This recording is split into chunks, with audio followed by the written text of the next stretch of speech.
What you can do at your level.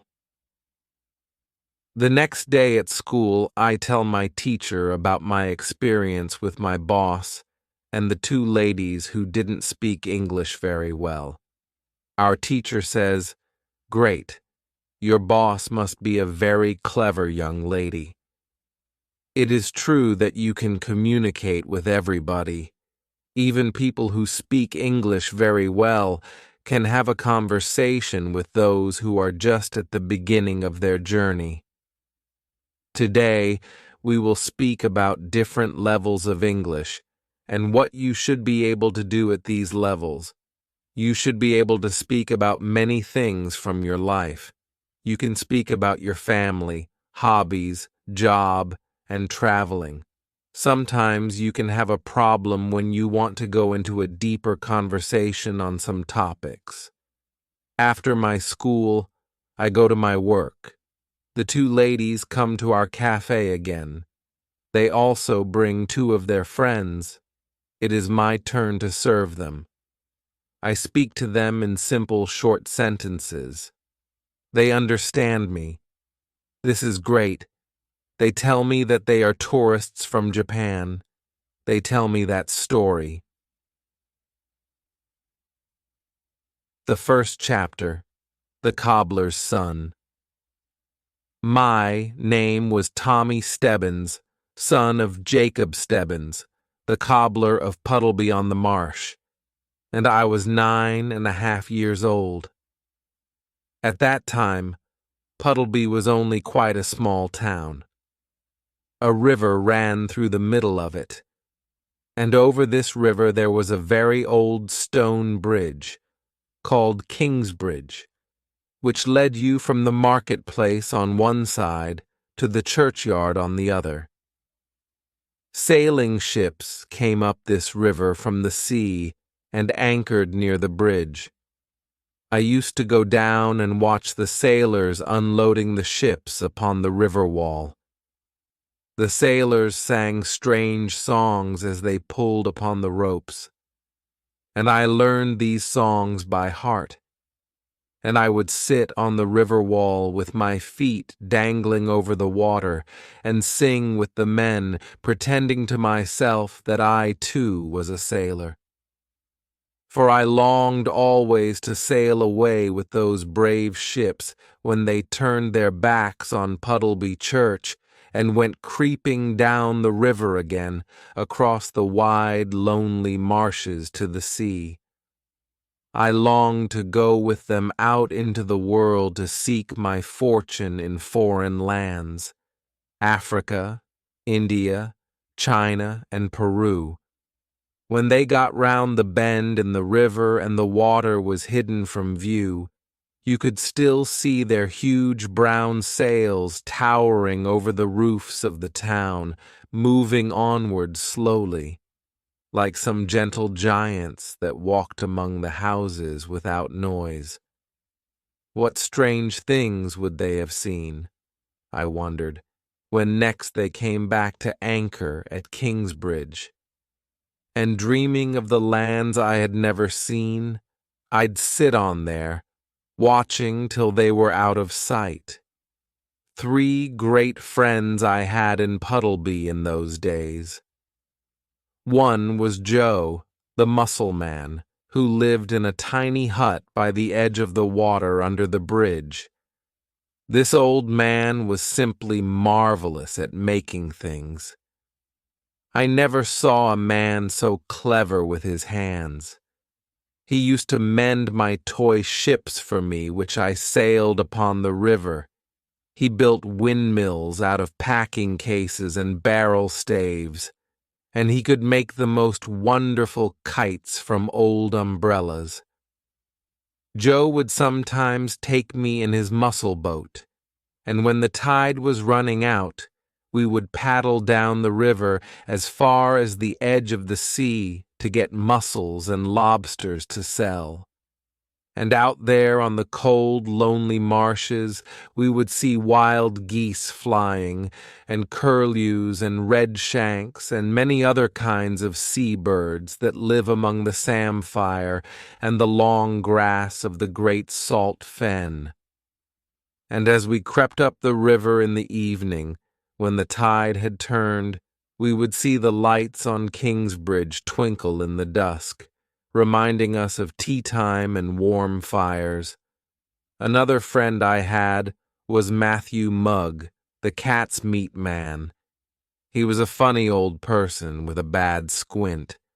He looked rather awful, but he was really quite nice to talk to. He knew everybody in Puddleby, and he knew all the dogs and all the cats. In those times, being a cat's meat man was a regular business, and you could see one nearly any day going through the streets with a wooden tray full of pieces of meat stuck on skewers crying, "Meat! M-E-A-T!"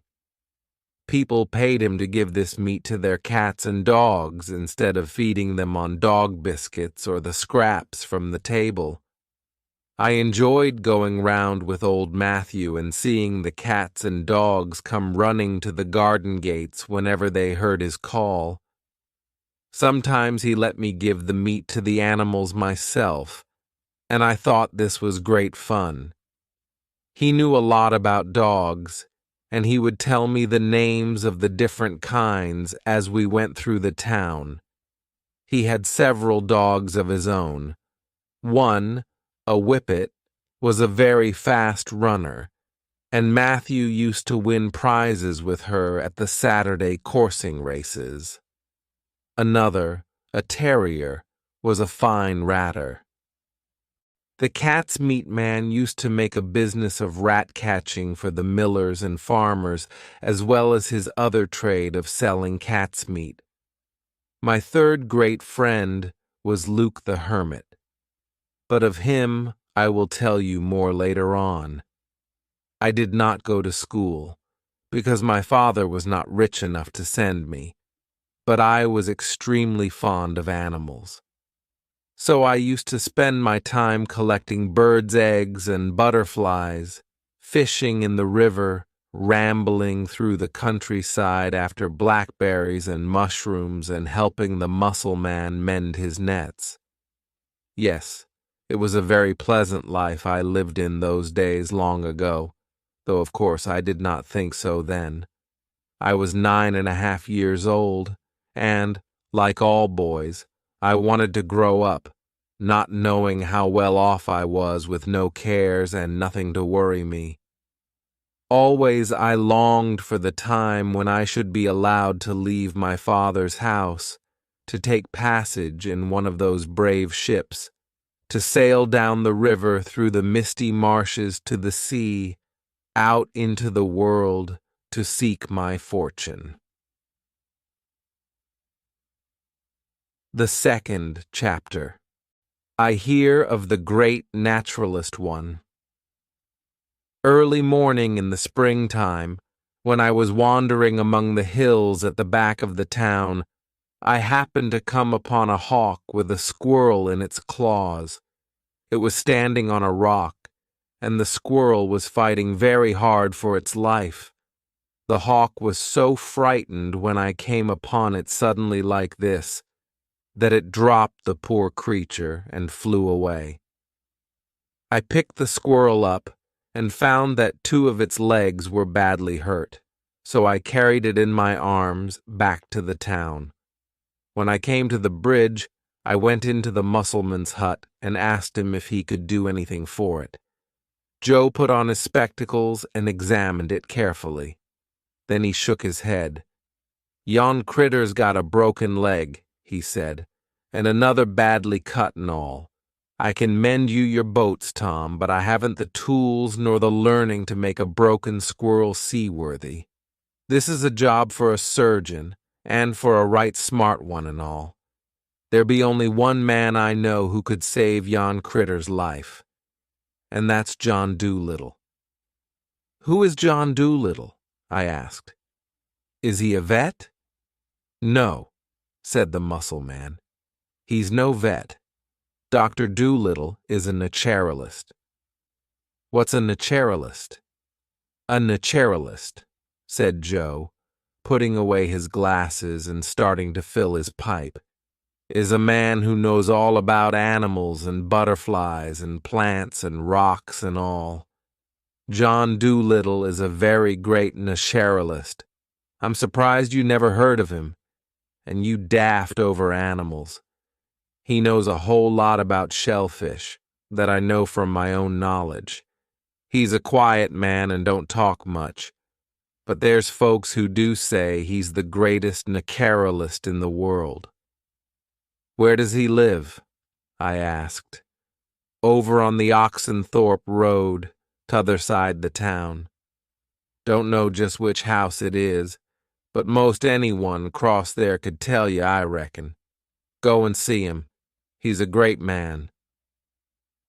So I thanked the muscle man, took up my squirrel again, and started off towards the Oxenthorpe Road. The first thing I heard as I came into the marketplace was someone calling meat. M-E-A-T. There's Matthew Mugg, I said to myself. He'll know where this doctor lives. Matthew knows everyone. So I hurried across the marketplace and caught him up. Matthew, I said, do you know Dr. Doolittle? Do I know John Doolittle? Said he. Well, I should think I do. I know him as well as I know my own wife. Better, I sometimes think. He's a great man, a very great man. Can you show me where he lives? I asked. I want to take this squirrel to him. It has a broken leg. Certainly, said the cat's meat man. I'll be going right by his house directly. Come along and I'll show you. So off we went together. Oh, I've known John Doolittle for years and years, said Matthew as we made our way out of the marketplace. But I'm pretty sure he ain't home just now. He's away on a voyage, but he's liable to be back any day. I'll show you his house and then you'll know where to find him. All the way down the Oxenthorpe Road, Matthew hardly stopped talking about his great friend, Dr. John Doolittle, M.D. He talked so much that he forgot all about calling out meat until we both suddenly noticed that we had a whole procession of dogs following us patiently. Where did the doctor go to on this voyage? I asked as Matthew handed round the meat to them. I couldn't tell you, he answered. Nobody never knows where he goes, nor when he's going, nor when he's coming back. He lives all alone except for his pets. He's made some great voyages and some wonderful discoveries. Last time he came back, he told me he'd found a tribe of Red Indians in the Pacific Ocean. Lived on 2 islands, they did. The husbands lived on one island and the wives lived on the other. Sensible people, some of them savages. They only met once a year, when the husbands came over to visit the wives for a great feast. Christmas time, most likely. Yes, he's a wonderful man, is the doctor. And as for animals, well, there aren't no one knows as much about him as what he does. How did he get to know so much about animals? I asked. The cat's meat man stopped and leant down to whisper in my ear.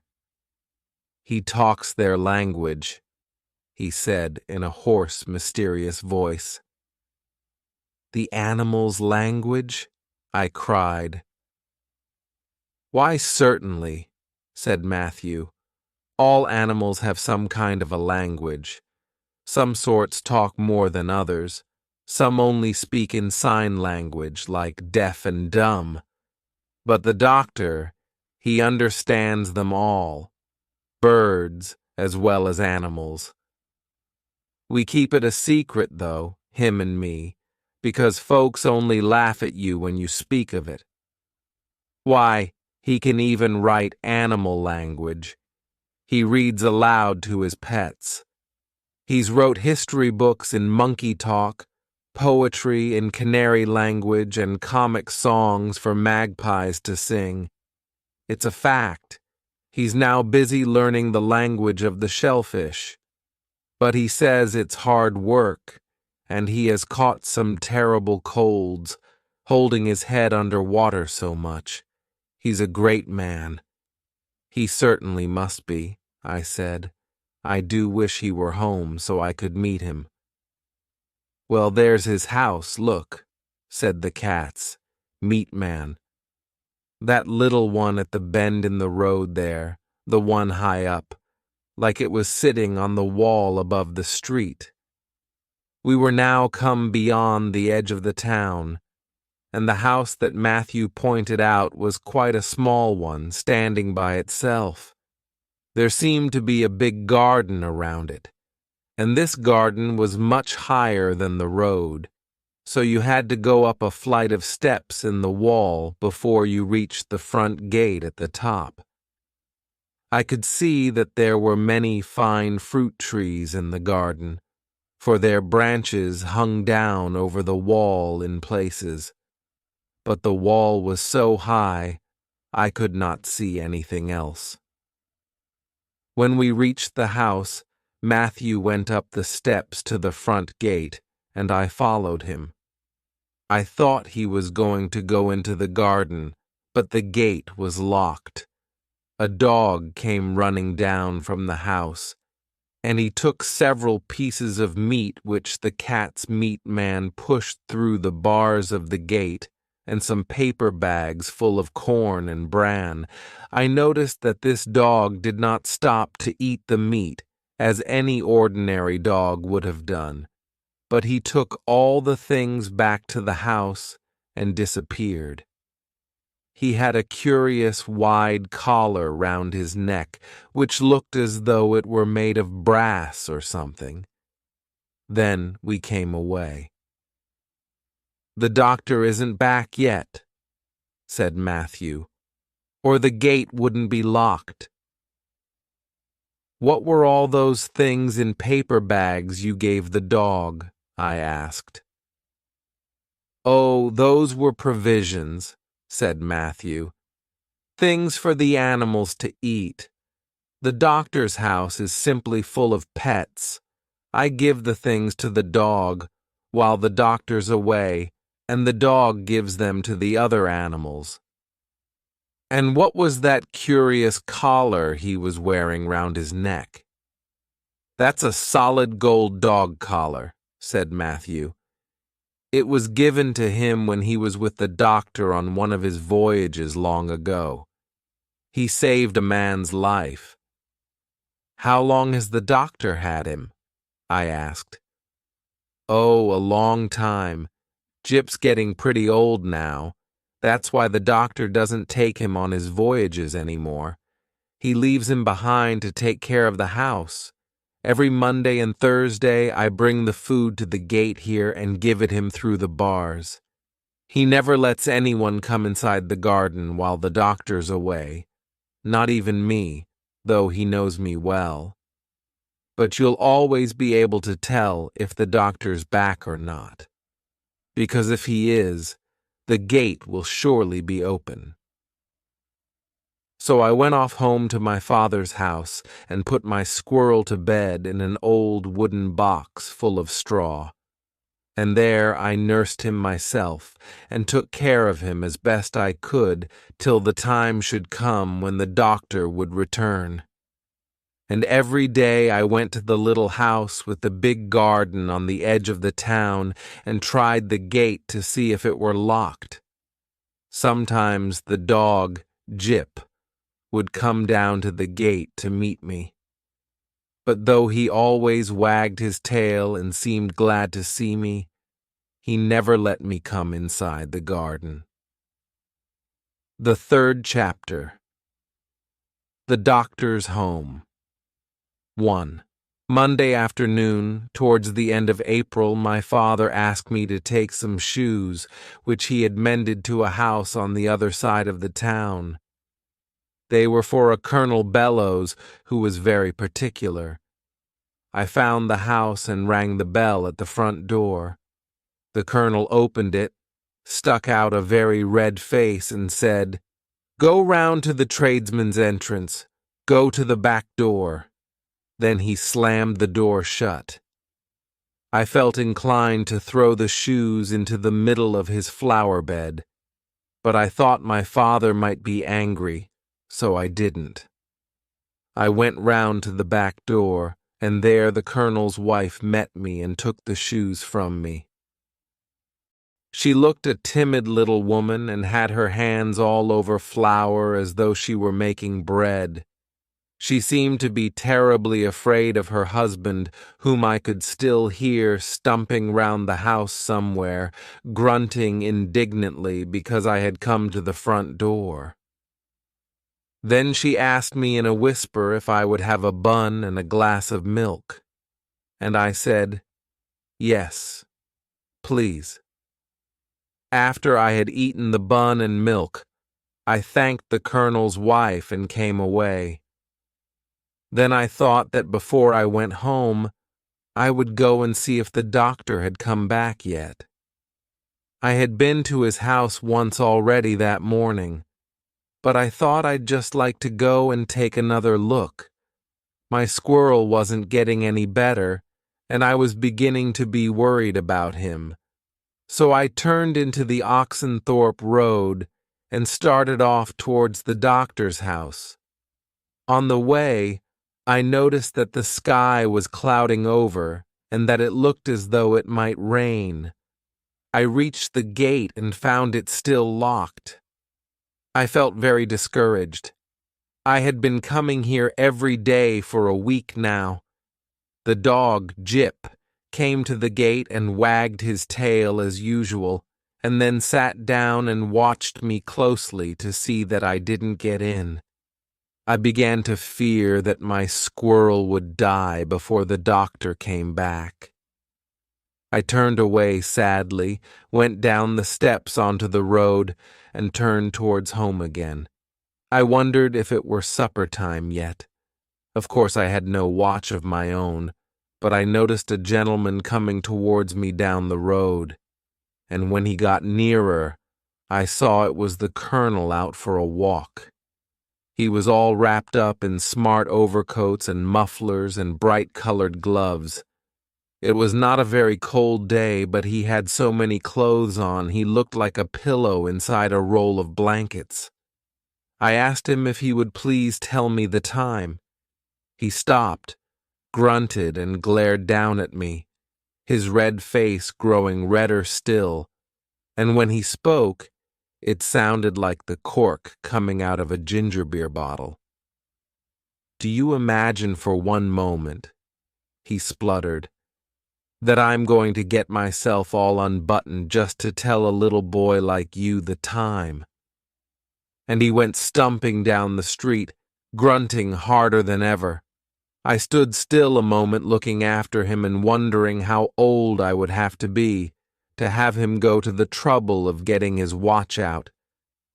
And then, all of a sudden, the rain came down in torrents. I have never seen it rain so hard. It got dark, almost like night. The wind began to blow, the thunder rolled, the lightning flashed, and in a moment the gutters of the road were flowing like a river. There was no place handy to take shelter, so I put my head down against the driving wind and started to run towards home. I hadn't gone very far when my head bumped into something soft, and I sat down suddenly on the pavement. I looked up to see whom I had run into, and there in front of me, sitting on the wet pavement like myself, was a little round man with a very kind face. He wore a shabby high hat, and in his hand he had a small black bag. "I'm very sorry," I said. I had my head down, and I didn't see you coming. To my great surprise, instead of getting angry at being knocked down, the little man began to laugh. "You know, this reminds me," he said, "of a time once when I was in India. I ran full tilt into a woman in a thunderstorm. But she was carrying a pitcher of molasses on her head, and I had treacle in my hair for weeks afterwards. The flies followed me everywhere. I didn't hurt you, did I?" "No," I said. "I'm all right. It was just as much my fault as it was yours, you know," said the little man. "I had my head down too. But look here, we mustn't sit talking like this. You must be soaked. I know I am. How far have you got to go?" "My home is on the other side of the town," I said, as we picked ourselves up. "My goodness, but that was a wet pavement," said he, "and I declare it's coming down worse than ever. Come along to my house and get dried. A storm like this can't last." He took hold of my hand and we started running back down the road together. As we ran, I began to wonder who this funny little man could be, and where he lived. I was a perfect stranger to him, and yet he was taking me to his own home to get dried. Such a change after the old red-faced colonel who had refused even to tell me the time. Presently we stopped. "Here we are," he said. I looked up to see where we were and found myself back at the foot of the steps leading to the little house with the big garden. My new friend was already running up the steps and opening the gate with some keys he took from his pocket. Surely, I thought, this cannot be the great Dr. Dolittle himself. I suppose after hearing so much about him I had expected someone very tall and strong and marvelous. It was hard to believe that this funny little man with the kind, smiling face could be really he. Yet here he was, sure enough, running up the steps and opening the very gate which I had been watching for so many days. The dog, Jip, came rushing out and started jumping up on him and barking with happiness. The rain was splashing down heavier than ever. "Are you Dr. Dolittle?" I shouted as we sped up the short garden path to the house. "Yes, I'm Dr. Dolittle," said he, opening the front door with the same bunch of keys. "Get in.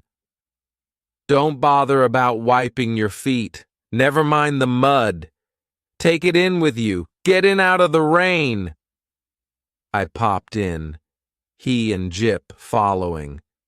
Then he slammed the door to behind us. The storm had made it dark enough outside, but inside the house, with the door closed, it was as black as night. Then began the most extraordinary noise that I have ever heard.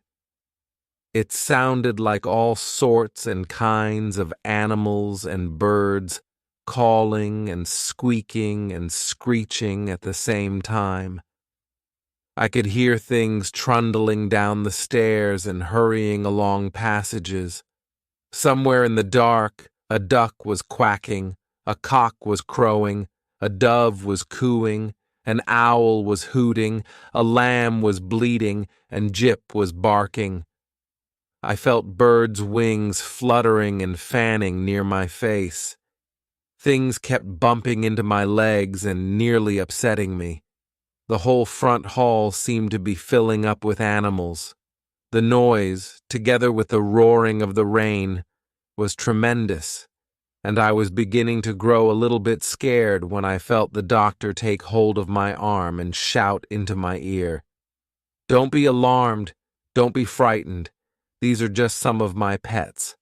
I've been away 3 months, and they are glad to see me home again. Stand still where you are till I strike a light. My gracious, what a storm! Just listen to that thunder. So there I stood in the pitch-black dark, while all kinds of animals which I couldn't see chattered and jostled around me. It was a curious and a funny feeling. I had often wondered when I had looked in from the front gate what Dr. Dolittle would be like and what the funny little house would have inside it.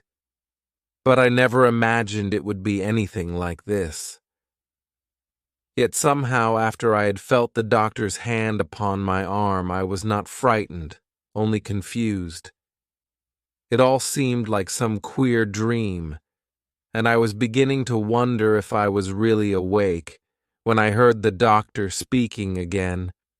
My blessed matches are all wet. They won't strike. Have you got any? No, I'm afraid I haven't, I called back. Never mind, said he. Perhaps Dab-Dab can raise us a light somewhere. Then the doctor made some funny clicking noises with his tongue, and I heard someone trundle up the stairs again and start moving about in the rooms above. Then we waited quite a while without anything happening. Will the light be long in coming? I asked. Some animal is sitting on my foot and my toes are going to sleep. No, only a minute, said the doctor. She'll be back in a minute. And just then I saw the first glimmerings of a light around the landing above. At once all the animals kept quiet. I thought you lived alone, I said to the doctor. So I do, said he. It is Dab-Dab who is bringing the light. I looked up the stairs trying to make out who was coming. I could not see around the landing, but I heard the most curious footstep on the upper flight. It sounded like someone hopping down from one step to the other, as though he were using only one leg. As the light came lower, it grew brighter and began to throw strange, jumping shadows on the walls. Ah, at last, said the doctor. Good old Dab-Dab. And then I thought I really must be dreaming. For there, craning her neck round the bend of the landing, hopping down the stairs on one leg, came a spotless white duck. And in her right foot she carried a lighted candle. The 4th chapter, the Wiff-Waff, when, at last I could look around me, I found that the hall was indeed simply full of animals. It seemed to me that almost every kind of creature from the countryside must be there. A pigeon, a white rat, an owl, a badger, a jackdaw. There was even a small pig, just in from the rainy garden, carefully wiping his feet on the mat while the light from the candle glistened on his wet pink back. The doctor took the candlestick from the duck and turned to me. Look here, he said. You must get those wet clothes off. By the way, what is your name? Tommy Stebbins, I said. Oh, are you the son of Jacob Stebbins, the shoemaker? Yes, I said. Excellent bootmaker, your father, said the doctor. You see these? And he held up his right foot to show me the enormous boots he was wearing. Your father made me those boots 4 years ago, and I've been wearing them ever since. Perfectly wonderful boots. Well, now look here, Stebbins. You've got to change those wet things and quick. Wait a moment till I get some more candles lit, and then we'll go upstairs and find some dry clothes. You'll have to wear an old suit of mine till we can get yours dry again by the kitchen fire. So presently, when more candles had been lighted round different parts of the house, We went upstairs, and when we had come into a bedroom, the doctor opened a big wardrobe and took out 2 suits of old clothes. These we put on. Then we carried our wet ones down to the kitchen and started a fire in the big chimney.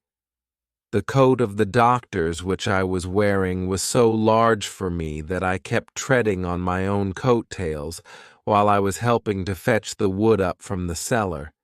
But very soon we had a huge big fire blazing up the chimney, and we hung our wet clothes around on chairs. "Now let's cook some supper," said the doctor. "You'll stay and have supper with me, Stebbins, of course." Already I was beginning to be very fond of this funny little man who called me Stebbins instead of Tommy or Little Lad. I did so hate to be called Little Lad. This man seemed to begin right away treating me as though I were a grown-up friend of his, and when he asked me to stop and have supper with him, I felt terribly proud and happy. But I suddenly remembered that I had not told my mother that I would be out late. So very sadly I answered, "Thank you very much. I would like to stay, but I am afraid that my mother will begin to worry and wonder where I am if I don't get back." "Oh, but my dear Stebbins," said the doctor, throwing another log of wood on the fire, "your clothes aren't dry yet. You'll have to wait for them, won't you? By the time they are ready to put on, we will have supper cooked and eaten. Did you see where I put my bag?" "I think it is still in the hall," I said. "I'll go and see." I found the bag near the front door. It was made of black leather and looked very, very old. One of its latches was broken, and it was tied up round the middle with a piece of string. "Thank you," said the doctor when I brought it to him. "Was that bag all the luggage you had for your voyage?" I asked. "Yes," said the doctor, as he undid the piece of string. "I don't believe in a lot of baggage. It's such a nuisance. Life's too short to fuss with it, and it isn't really necessary, you know. Where did I put those sausages?" The doctor was feeling about inside the bag. First he brought out a loaf of new bread. Next came a glass jar with a curious metal top to it. He held this up to the light very carefully before he set it down upon the table, and I could see that there was some strange little water creature swimming about inside. At last, the doctor brought out a pound of sausages. "Now," he said, "all we want is a frying pan." We went into the scullery, and there we found some pots and pans hanging against the wall. The doctor took down the frying pan. It was quite rusty on the inside. "Dear me, just look at that," said he. "That's the worst of being away so long. The animals are very good and keep the house wonderfully clean as far as they can. Dab-Dab is a perfect marvel as a housekeeper, but some things of course they can't manage. Never mind, we'll soon clean it up. You'll find some silver sand down there under the sink, Stebbins. Just hand it up to me, will you?" In a few moments we had the pan all shiny and bright, and the sausages were put over the kitchen fire, and a beautiful frying smell went all through the house. While the doctor was busy at the cooking, I went and took another look at the funny little creature swimming about in the glass jar. "What is this animal?" I asked. "Oh, that," said the doctor, turning round. "That's a Whiff-Waff. Its full name is Hippocampus pipitopatus, but the natives just call it a whiff-waff, on account of the way it waves its tail, swimming, I imagine. That's what I went on this last voyage for, to get that. You see, I'm very busy just now trying to learn the language of the shellfish. They have languages. Of that I feel sure. I can talk a little shark language and porpoise dialect myself. But what I particularly want to learn now is shellfish. Why? I asked. Well, you see, some of the shellfish are the oldest kind of animals in the world that we know of. We find their shells in the rocks, turned to stone, thousands of years old. So I feel quite sure that if I could only get to talk their language, I should be able to learn a whole lot about what the world was like ages and ages and ages ago. You see? But couldn't some of the other animals tell you as well? I don't think so, said the doctor, prodding the sausages with a fork. To be sure, the monkeys I knew in Africa some time ago were very helpful in telling me about bygone days, but they only went back 1,000 years or so. No, I am certain that the oldest history in the world is to be had from the shellfish, and from them only. You see, most of the other animals that were alive in those very ancient times have now become extinct. Have you learned any shellfish language yet? I asked. Number, I've only just begun. I wanted this particular kind of a pipefish because he is half a shellfish and half an ordinary fish. I went all the way to the Eastern Mediterranean after him, but I'm very much afraid he isn't going to be a great deal of help to me. To tell you the truth, I'm rather disappointed in his appearance. He doesn't look very intelligent, does he? No, he doesn't, I agreed. Ah, said the doctor. The sausages are done to a turn. Come along, hold your plate near and let me give you some. Then we sat down at the kitchen table and started a hearty meal. It was a wonderful kitchen, that. I had many meals there afterwards, and I found it a better place to eat in than the grandest dining room in the world. It was so cozy and homelike and warm. It was so handy for the food, too. You took it right off the fire, hot, and put it on the table and ate it. And you could watch your toast toasting at the fender and see it didn't burn while you drank your soup.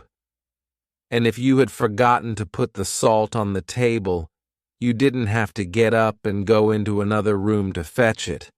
You just reached round and took the big wooden box off the dresser behind you. Then the fireplace, the biggest fireplace you ever saw, was like a room in itself. You could get right inside it even when the logs were burning and sit on the wide seats either side and roast chestnuts after the meal was over, or listen to the kettle singing, or tell stories, or look at picture books by the light of the fire.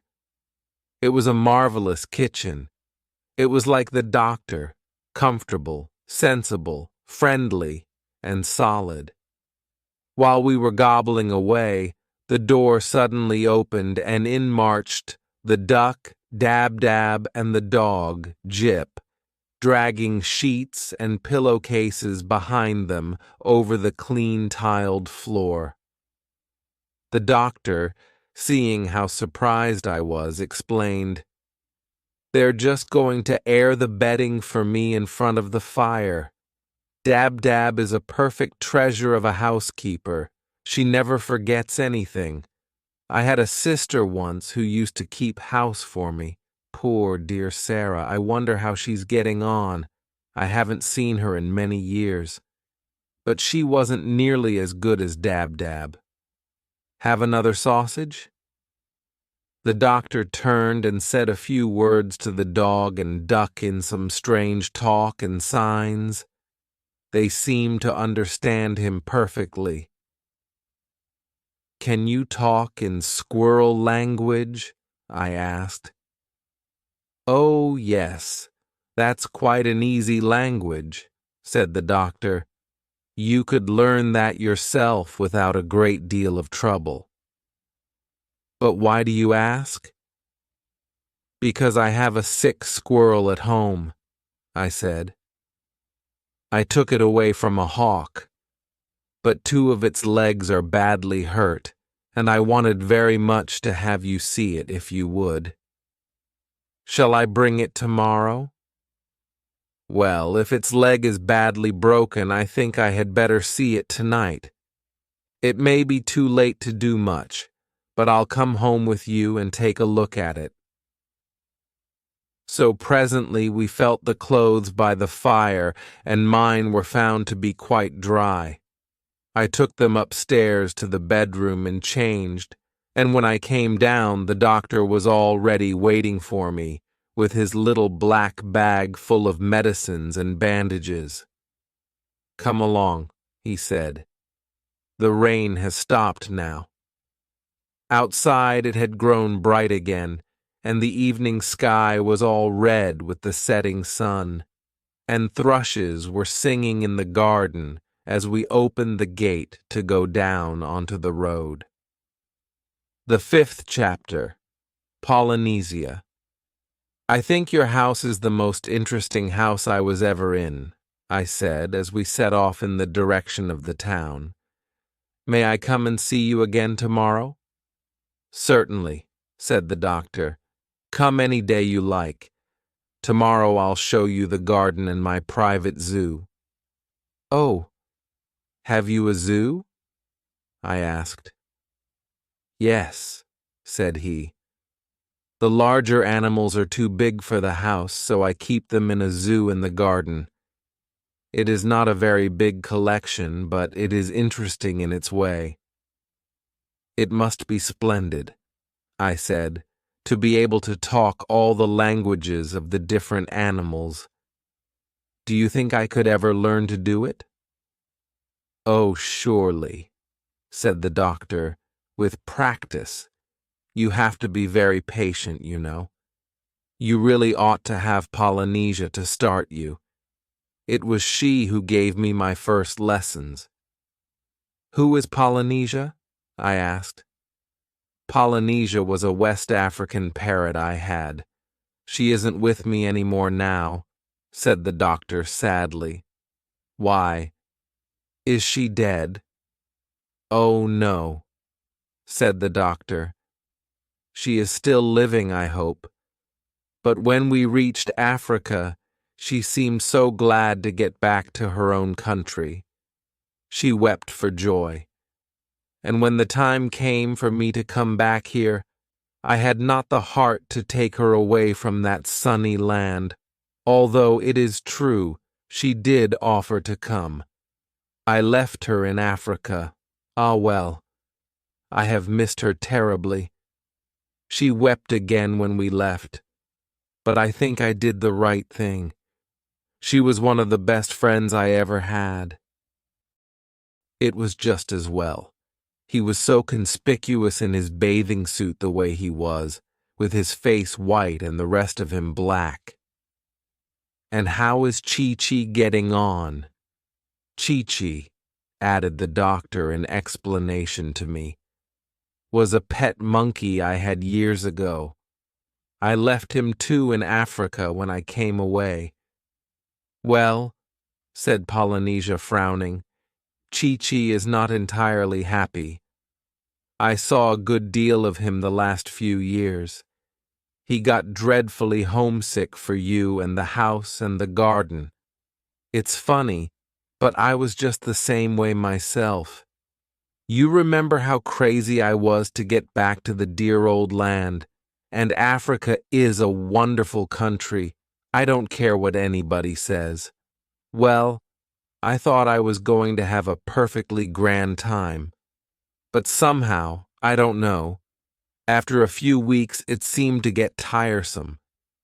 I just couldn't seem to settle down. Well, to make a long story short, one night I made up my mind that I'd come back here and find you. So I hunted up old Chi-Chi and told him about it. He said he didn't blame me a bit, felt exactly the same way himself. Africa was so deadly quiet after the life we had led with you. He missed the stories you used to tell us out of your animal books, and the chats we used to have sitting round the kitchen fire on winter nights. The animals out there were very nice to us and all that. But somehow the deer-kind creatures seemed a bit stupid. Chi-Chi said he had noticed it too. But I suppose it wasn't they who had changed. It was we who were different. When I left, poor old Chi-Chi broke down and cried. He said he felt as though his only friend were leaving him, though, as you know, he has simply millions of relatives there. He said it didn't seem fair that I should have wings to fly over here any time I liked, and him with no way to follow me. But mark my words, I wouldn't be a bit surprised if he found a way to come, someday. He's a smart lad, is Chi-Chi. At this point we arrived at my home. My father's shop was closed and the shutters were up, but my mother was standing at the door looking down the street. "Good evening, Mrs. Stebbins," said the doctor. "It is my fault your son is so late. I made him stay to supper while his clothes were drying. He was soaked to the skin, and so was I. We ran into one another in the storm, and I insisted on his coming into my house for shelter." "I was beginning to get worried about him," said my mother. "I am thankful to you, sir, for looking after him so well and bringing him home." "Don't mention it, don't mention it," said the doctor.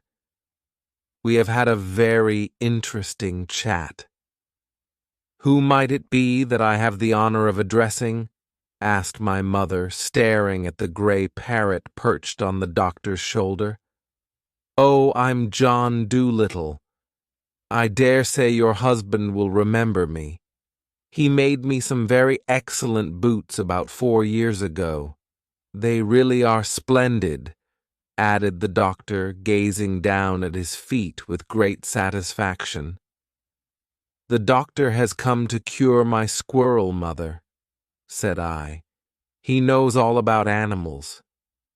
"Oh, no," said the doctor. "Not all, Stebbins.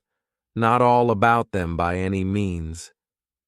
It is very kind of you to come so far to look after his pet," said my mother. "Tom is always bringing home strange creatures from the woods and the fields." "Is he?" said the doctor. "Perhaps he will grow up to be a naturalist some day. Who knows?" "Won't you come in?" asked my mother.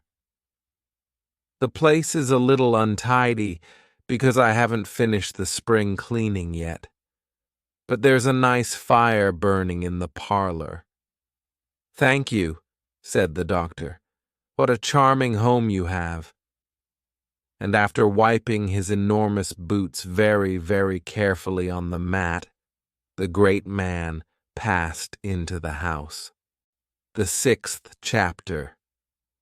The wounded squirrel inside. We found my father busy practicing on the flute beside the fire. This he always did every evening after his work was over. The doctor immediately began talking to him about flutes and piccolos and bassoons, and presently my father said, "Perhaps you perform upon the flute yourself, sir. Won't you play us a tune?" "Well," said the doctor, "it is a long time since I touched the instrument, but I would like to try. May I?" Then the doctor took the flute from my father and played and played and played. It was wonderful. My mother and father sat as still as statues, staring up at the ceiling as though they were in church. And even I, who didn't bother much about music except on the mouth organ, even I felt all sad and cold and creepy and wished I had been a better boy. "Oh, I think that was just beautiful," sighed my mother, when at length the doctor stopped. "You are a great musician, sir," said my father, "a very great musician. Won't you please play us something else?" "Why, certainly," said the doctor. "Oh, but look here, I've forgotten all about the squirrel." "I'll show him to you," I said. "He is upstairs in my room." So I led the doctor to my bedroom at the top of the house and showed him the squirrel in the packing case filled with straw. The animal, who had always seemed very much afraid of me, though I had tried hard to make him feel at home, sat up at once when the doctor came into the room and started to chatter.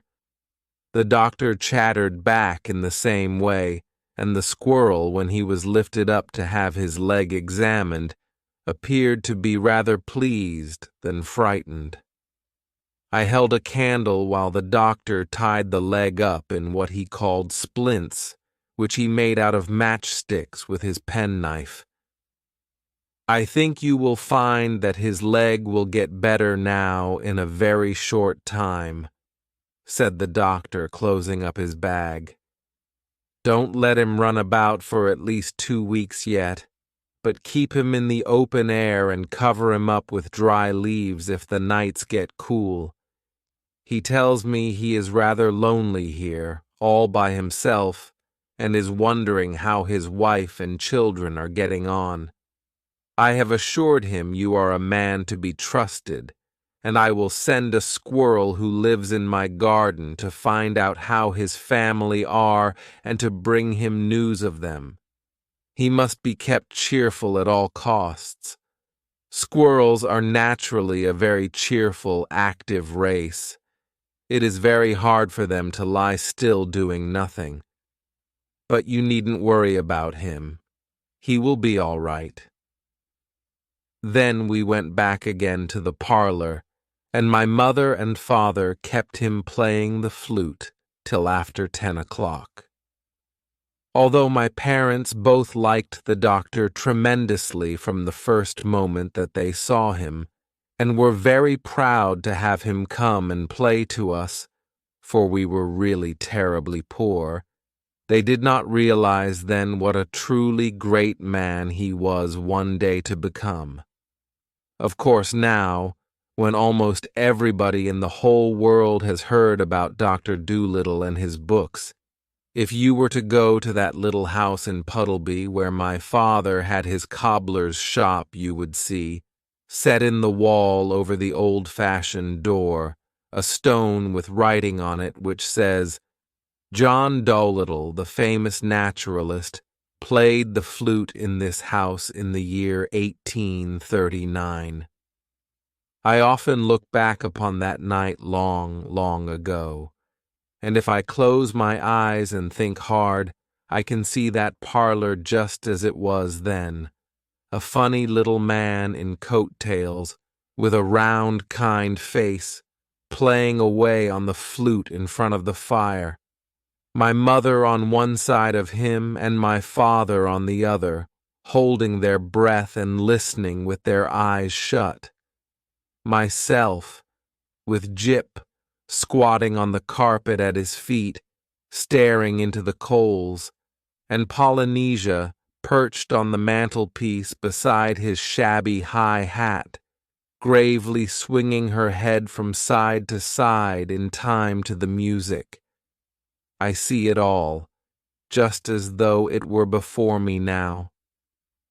And then I remember how, after we had seen the doctor out at the front door, We all came back into the parlor and talked about him till it was still later, and even after I did go to bed, I had never stayed up so late in my life before. I dreamed about him and a band of strange, clever animals that played flutes and fiddles and drums the whole night through. The 7th chapter. Shellfish Talk Thee. Next morning, although I had gone to bed so late the night before, I was up frightfully early. The first sparrows were just beginning to chirp sleepily on the slates outside my attic window when I jumped out of bed and scrambled into my clothes. I could hardly wait to get back to the little house with the big garden, to see the doctor and his private zoo. For the first time in my life, I forgot all about breakfast, and creeping down the stairs on tiptoe so as not to wake my mother and father, I opened the front door and popped out into the empty, silent street. When I got to the doctor's gate, I suddenly thought that perhaps it was too early to call on anyone, and I began to wonder if the doctor would be up yet. I looked into the garden. No one seemed to be about. So I opened the gate quietly and went inside. As I turned to the left to go down a path between some hedges, I heard a voice quite close to me say, "Good morning. How early you are." I turned around, and there, sitting on the top of a privet hedge, was the gray parrot, Polynesia. "Good morning," I said. "I suppose I am rather early. Is the doctor still in bed?" "Oh, no," said Polynesia. "He has been up an hour and a half. You'll find him in the house somewhere. The front door is open. Just push it and go in. He is sure to be in the kitchen cooking breakfast, or working in his study. Walk right in. I am waiting to see the sun rise. But upon my word, I believe it's forgotten to rise.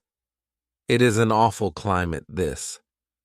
Now, if we were in Africa, the world would be blazing with sunlight at this hour of the morning. Just see that mist rolling over those cabbages. It is enough to give you rheumatism to look at it. Beastly climate. Beastly. Really, I don't know why anything but frogs ever stay in England. Well, don't let me keep you. Run along and see the doctor." "Thank you," I said. "I'll go and look for him."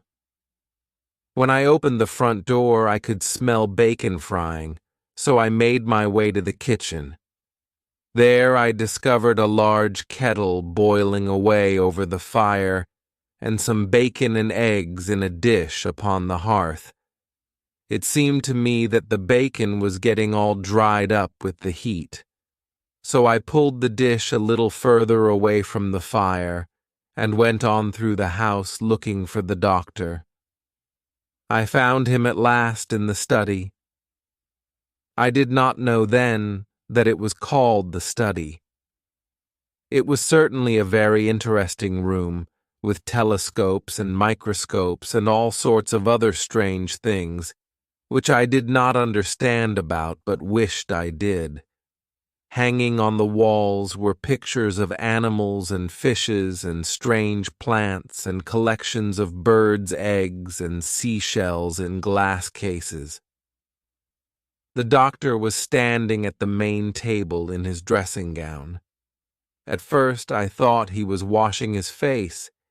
He had a square glass box before him full of water. He was holding one ear under the water, while he covered the other with his left hand.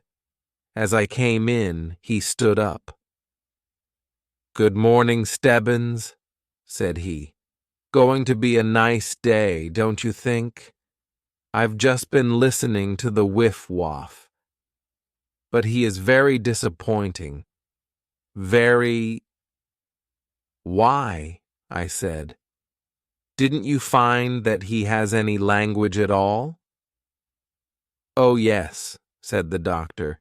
He has a language, but it is such a poor language, only a few words like yes and no, hot and cold.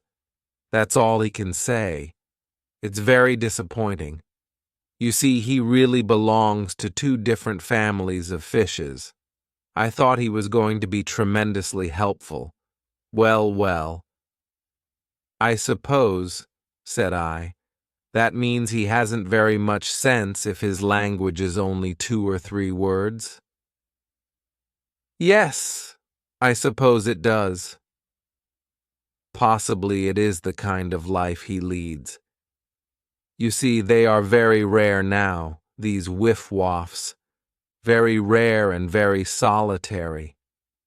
They swim around in the deepest parts of the ocean entirely by themselves, always alone. So I presume they really don't need to talk much.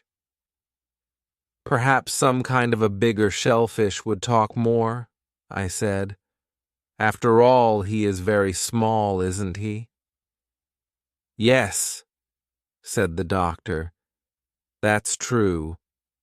Oh, I have no doubt that there are shellfish who are good talkers, not the least doubt. But the big shellfish, the biggest of them, are so hard to catch. They are only to be found in the deep parts of the sea, and as they don't swim very much, but just crawl along the floor of the ocean most of the time, they are very seldom taken in nets. I do wish I could find some way of going down to the bottom of the sea. I could learn a lot if I could only do that. But we are forgetting all about breakfast. Have you had breakfast yet, Stebbins? I told the doctor that I had forgotten all about it, and he at once led the way into the kitchen. Yes, he said, as he poured the hot water from the kettle into the teapot. If a man could only manage to get right down to the bottom of the sea and live there a while, he would discover some wonderful things, things that people have never dreamed of. But men do go down, don't they? I asked. Divers and people like that? Oh, yes, to be sure, said the doctor. Divers go down. I've been down myself in a diving suit, for that matter. But they only go where the sea is shallow. Divers can't go down where it is really deep. What I would like to do is to go down to the great depths, where it is miles deep. Well, I dare say I shall manage it some day. Let me give you another cup of tea.